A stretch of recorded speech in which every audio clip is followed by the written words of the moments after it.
Hi everyone and welcome to this week's edition of Catherine Hormer's Guide to Life podcast. How you guys all doing? You okay? Yeah, great. That's good. I'm good. Thank you. Well, I'm not. It's great actually.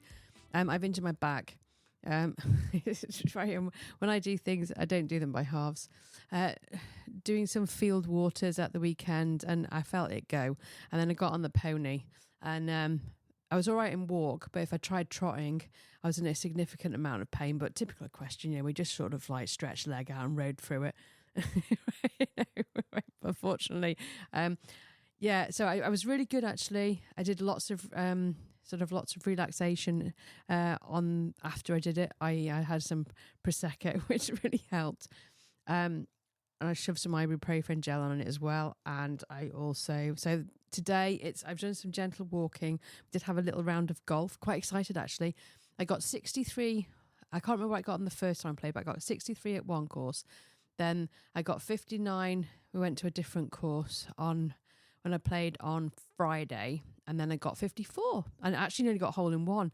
I like whizzed it round, and literally it landed within about kind of like 30 centimeters of the hole. You couldn't make it up. It was a fantastic shot. So I was really, really pleased with that shot. Lots to work on though. It's funny because sometimes when you're playing golf, like on Friday, I was doing some great shots with the driver. Today, driver shots were terrible. But on Friday, I was struggling with my normal clubs. Today, normal club shots are really, really great. So it's just one of those things. Anyway, so my back is really sore. I'm having a little minor operation on it tomorrow. I'm going to have some kind of like fluid, cortisone and local anaesthetic, obviously, injected into it to try and kind of like free up the spasming. It's uncomfortable. I feel like I've got a bit of a bulge there, if I'm honest, which is a bit weird. But there we go. We'll just So I've been kicked off the yard. I turned up to do my usual poo picking, and Bevan said, "Right, we're doing this table for you," because she messaged me, and then a yard owner going to her, going, "Right, she's not right. Back's not right." Bev's like, "Right, okay, we're doing the poo picking, don't worry," which is great. Really, her and Georgia really appreciate that. But in exchange, Georgia gets to ride Merlin, so that works out quite well. She was doing I've got a great little video actually of her jumping him yesterday, and then she's had a lesson on her horse today, and then she's been practicing sort of jumping and then going round, then jumping another one. I said, well, you can practice that on Merlin because Merlin's really good. Her horse is a bit tricky. Merlin is really great. You just literally. Because I'm not taking any credit for this because I did a bit of jumping with him and he used to run out with me. All the credit is to someone called Lottie Edwards, who was a former event rider who quite liked jumping him and hadn't got a pony to ride, so she's ridden him a few times and she's the one that's got him jumping. So consequently, but you can just point him at the jump now and he'll have a go at jumping it. He loves it. So it's great, and he's got such a nice steady pace. It's fantastic. So it was great to see. So Bev sends me these little videos of how George is doing on him and stuff, and it's good. And also George is riding him tomorrow, so he's having today off, so that's fine. So we're all good to go. We're good to covered. I'm hopeful that this stuff injected in will at least help one side. So we'll see how it goes anyway. But it's really sore. And I'm consequently, if you're not very well, you get really ranty, don't you? Because someone did put I did all the field waters, and someone put a note up saying there's not enough field water. I saw this morning. I was like, Rah! I always turn to them. Anyway, she's basically, it's not a problem. They probably just drank quite a lot. And it was like, but they don't really drink out that one. I was like, sorry. I said, I'm just really grumpy, angry and grumpy because my back hurts. Right. So there we go. Anyway, so it is so, and it's bad because I have actually taken some ibuprofen tablets. I've taken more than one, with me, tough equestrian, battle through everything. I've got a headache, never mind. I had a headache last week. Didn't bother taking any paracetamol. Yeah, because I'm an equestrian, we can get through these things. Tough. I'm just like, but no, I'm like, do you know what? My back's a little bit sore. So John's like, do you want me to cook tonight? I was like, I can do it. Just be I haven't got a sore back. That's it. It was like, I'm not an invalid. This was a conversation in the car on the way back from golf. No, I wasn't really thinking about that. I was just thinking more about time. Oh, okay then. You're not going to be back till 8:30. We're going to be starving and I can have it ready for you. Okay then. All right, that'd be lovely. Thank you. That's like, it's like quite feisty, independent.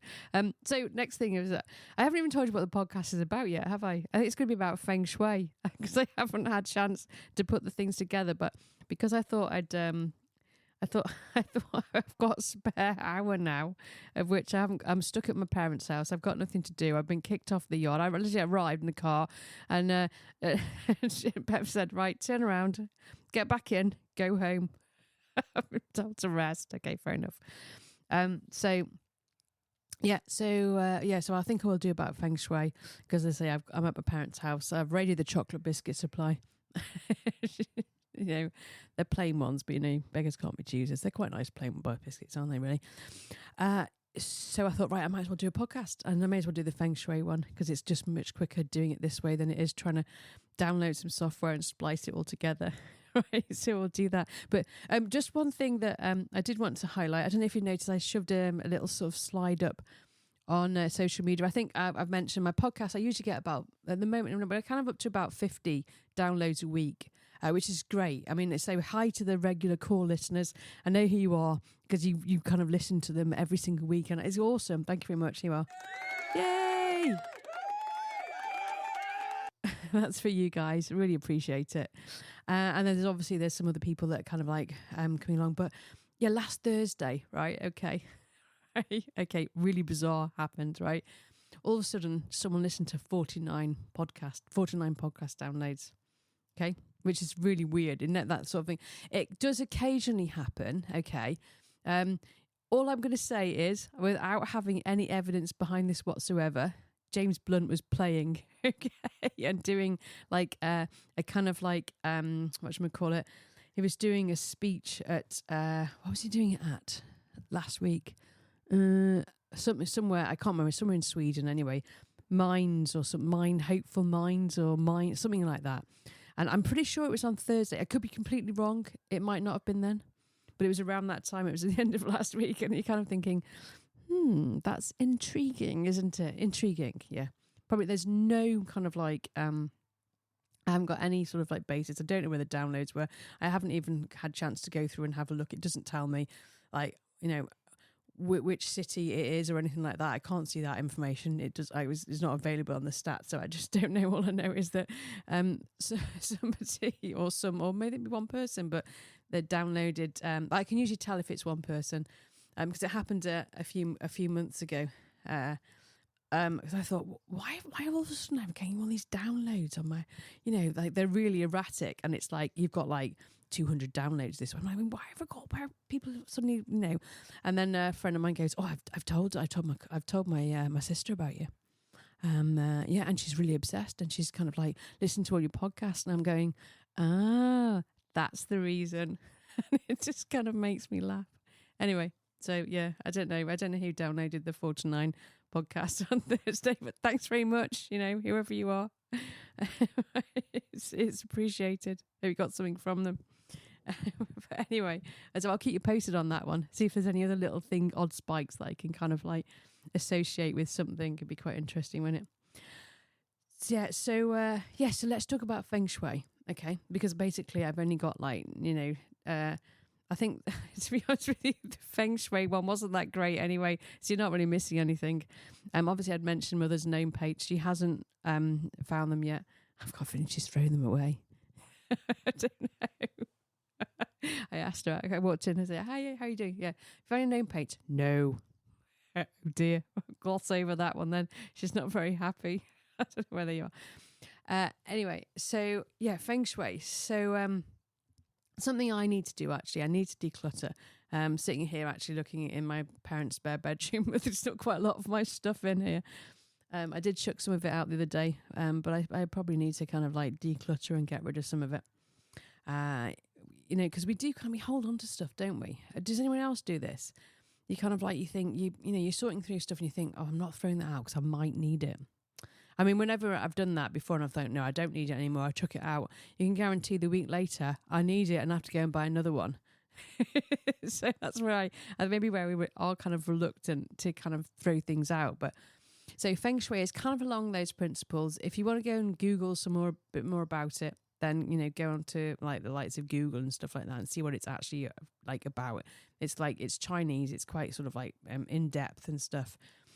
But I'd never really heard of it until I produced a book on it for a company called Ivy Press about 20 odd years ago, and it sort of landed on my desk. Feng Shui your house. It wasn't. It was something like that. I was like, what's this about? Not really sure about this. And it's all about making the most of the space, okay? Positioning your furniture in sort of such a way that you can allow light and energy to throw through the space, which is a bit kind of far out there, isn't it? But actually, in a practical sense of it, it basically means don't put furniture in the way of doors, okay? Which is, it'd be surprising how often that happens. And then my partner, like, you walk into his dining room, okay, and literally you have to kind of squeeze between the piano and the dining table to just get in the room, and that doesn't work at all. And it's that sort of concept. I don't know about you as well. I quite like rearranging furniture in my house. I think I told you I've just done it recently. And so you kind of like move things so that the space flows better. And it's amazing, actually, how much difference it makes. So I've changed my bed around. It's under Feng Shui, because apparently it shouldn't be by the window, but it is by the window and it's facing the door, which it shouldn't be. But for me, it works because it actually makes the room look a lot bigger.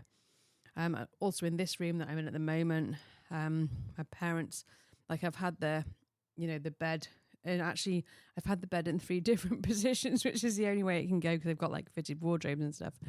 And kind of like, and it works quite well actually, just where it is now. And I've kind of got the furniture and the room seems quite a lot bigger. And I remember Mum saying when I did it all, she watched and she went, wow. She went, wow. You've made this room look massive by just rearranging the furniture. And it's true, and I have. It's but it's something that we don't really realise, actually, that if you do rearrange your furniture, you can make your space, your room feel a lot more spacious, which is actually quite good because we kind of like space, don't we? Makes us feel good. Also getting light in as well. Remember the first thing I did was take the net curtains down, and I've let lots of light in, and this room is so light now, so warm, although it may have gone back to winter. maybe June and it's freezing. This room's baking hot. I told you that the parents have had the heating on. I know they would have done, but it's really, really hot in this room, so it attracts the sunlight. So it's great, and it's it's really light. She's had a big tree growing in the garden. We've had that chopped right back, and now you've just got so much light into this room that it feels great. It's a nice space to be. And that's one thing about my little cottage, is the light isn't quite right in there. It's a bit dark. I need to fix that. And I need to put some mirrors on the wall as well to reflect the light into the darker spaces. So that's something that I definitely need to do. That's a good trick as well for you kind of doing stuff. So Feng Shui also is about, letting lots of light through, because light's really important, particularly west light's the best light there is. I think I've mentioned this. We had an old farmhouse once, and I couldn't quite picture. I was like, what is wrong with this house? It doesn't quite work. And well, there was lots of things that didn't work about it, it just, in the end, I was like, well, the issue is that the corridor is west facing and the room's east facing, when actually it should be the other way around, because the best light is from the west light. So that's kind of how the house should have been built, but it was too big a job to sort of rebuild it. But that's probably what needed to be happening, to be fair. Yeah. So as I mentioned, I'm doing. I've got my operation tomorrow, and sorry if you can hear me swallowing. I just stopped for a mid biscuit break. Thought I'd finished it all, but maybe I haven't. Yeah. So you kind of like you want.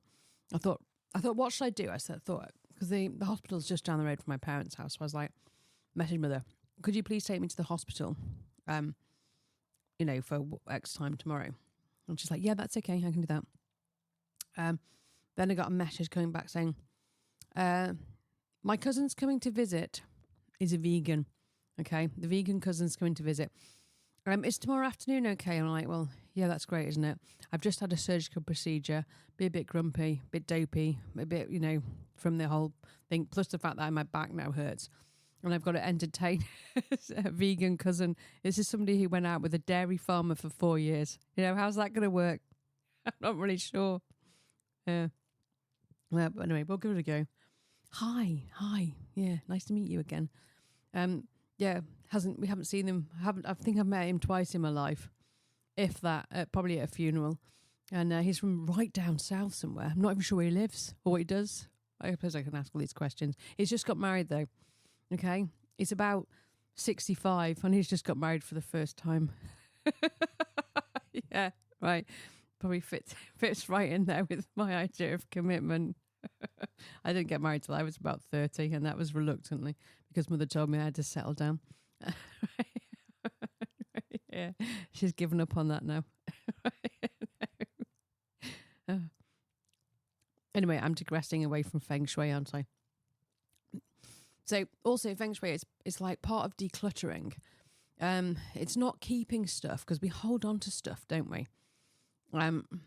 It's important to keep some stuff because you keep memories, but there's just things like you just think clutter and this, my parents are, to be fair to them, slowly starting to declutter their house, mainly because I've had a big whinge about it because there's so much stuff in it. And I did say to her, well, perhaps if your house wasn't as cluttered, you'd be able to find the gnome paints.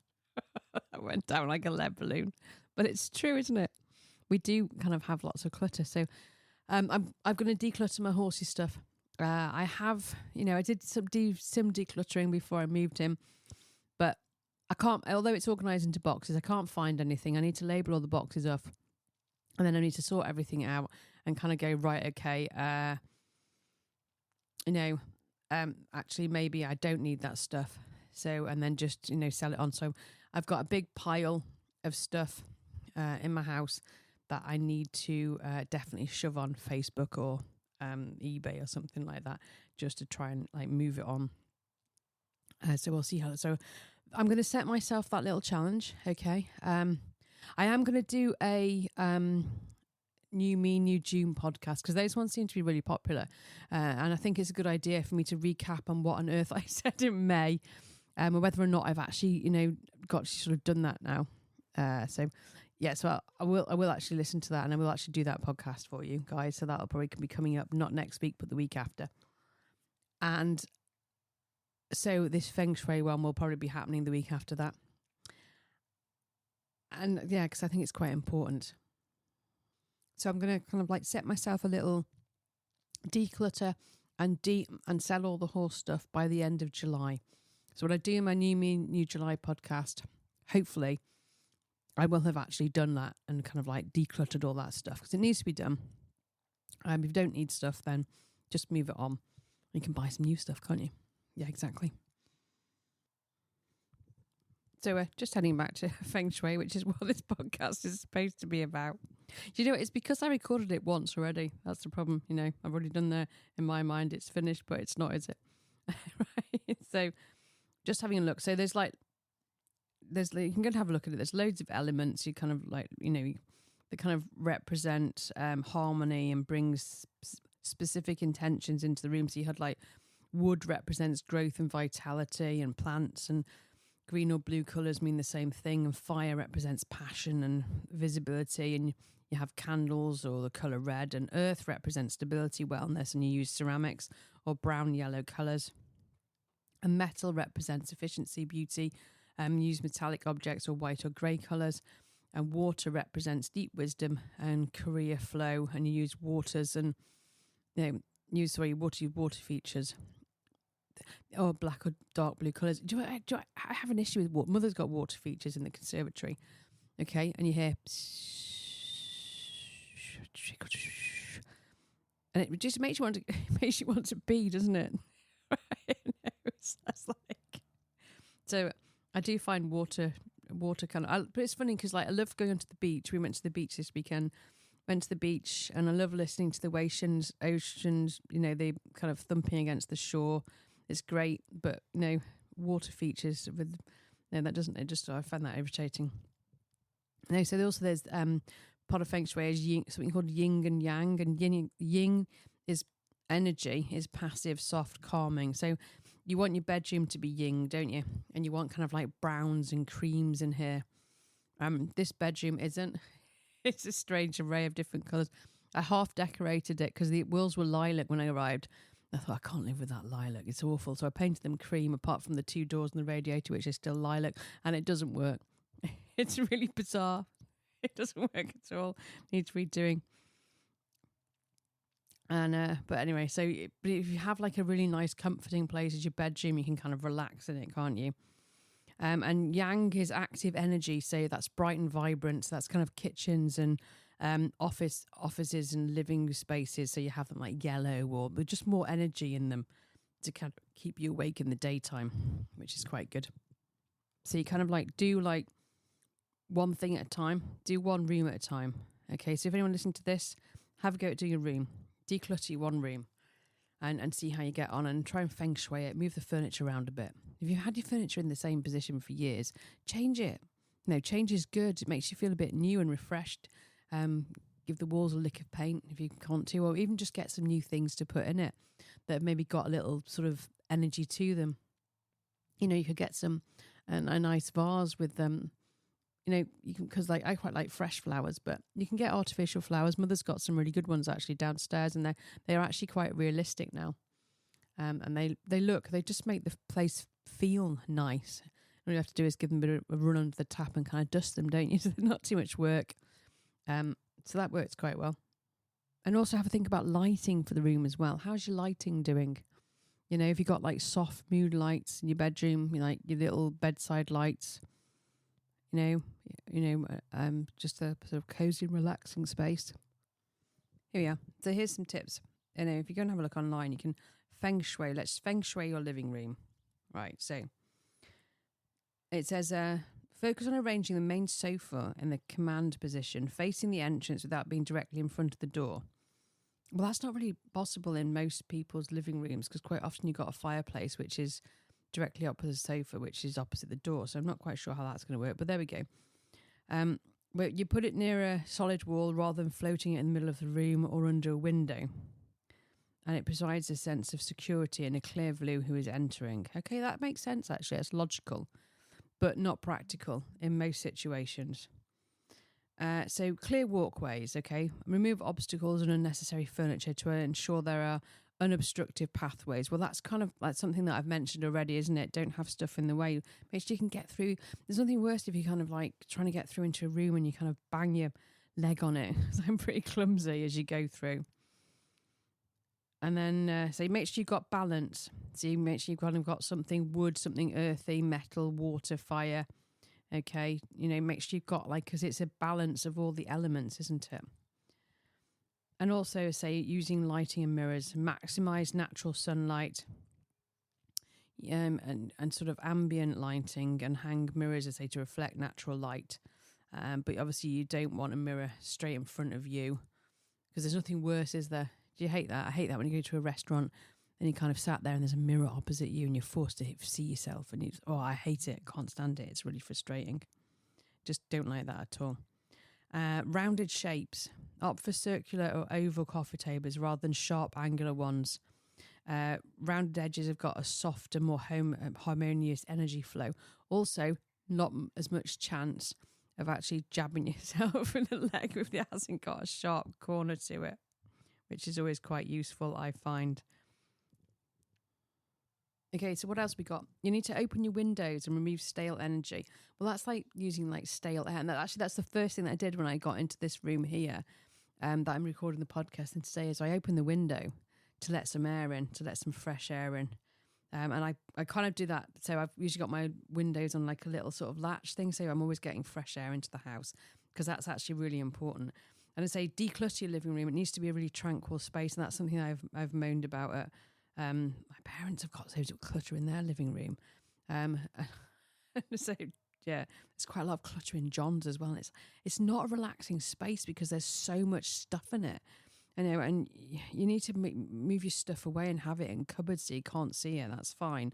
But you need to have it needs to be relaxing and just don't have too much stuff in it. Okay, let's have a little look. This is quite technical. They're talking about things that I don't really understand, so I'm not even going to go over those. And so make sure you've got the 5 elements into the room. Let's have a look. Use colours with intention.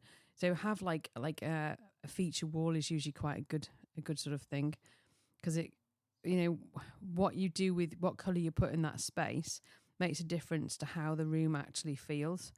And quite often people will think that white is really good for a spacious feel. Actually, it's not. If you use a darker colour or bolder colour, that it actually makes the room feel a lot bigger. For example, my bedroom, that was all white and it felt quite small. I mean, it is a particularly small room, but it felt really small. So I painted the wall kind of like an orangey yellow colour because it's also north facing. So I painted it orangey yellow so that when the sun just shine in there in the morning, it creates this amazing kind of orangey morning glow, which is just fantastic. And it makes you feel really, really nice. But also the colour has made the room feel a lot bigger. So don't kind of be fooled by, don't paint everything white all the time. Create a welcoming furniture layout. I think I've mentioned that already, haven't you? Make sure you've got like lots of space and everything, not just things crowded in. They're also mentioning plants as well. I do actually have some plants in my house now. Yeah, they remove like carbon dioxide and stuff, don't they? And also artwork's really important. So one thing I used to do to decorate my previous houses is found some pieces of artwork that I really, really like. I've still got some of them. And paint the wall behind them to match so that the artwork really stands out against them. And that was the way that I kind of chose the colours and design and stuff when I was doing any sort of design work. And let's have a little look and just balance the spaces. Make sure you haven't got like loads of furniture one end of the room and nothing at the other, because that's not going to be balanced. And so that's, so I've kind of done all this and it does really help you. You'd be surprised actually. And I was watching a program actually, Grand Designs. I was watching that the other day, and they were doing like they'd converted this barn thing. Well, I don't know if it was a barn, because I only sort of chopped into it halfway through, but they'd made this kind of barn, but it was great because they had the flow through to it, and they had like glass walls, glass sort of windows down to the floor to ceiling glass on one side and the other side, which kind of let all the light through the house. It had such a lovely feel to it. You're kind of thinking, wow, that looks amazing. But it was so simple. But it was clutter free as well, which is we amass so much clutter. We don't actually need half of this stuff, do we? At all. And I think partner and I, John, have just been to the caravan, and we really like being at the caravan. It's really relaxed. And part of the reason is because it's really done nicely. So obviously they're all done by like professional people, and everything. It's just lovely. And his John's daughter's actually added some things to it as well, which look really, really nice. They work really well. But it's just such a nice, relaxing, tranquil space because there's not much stuff in it.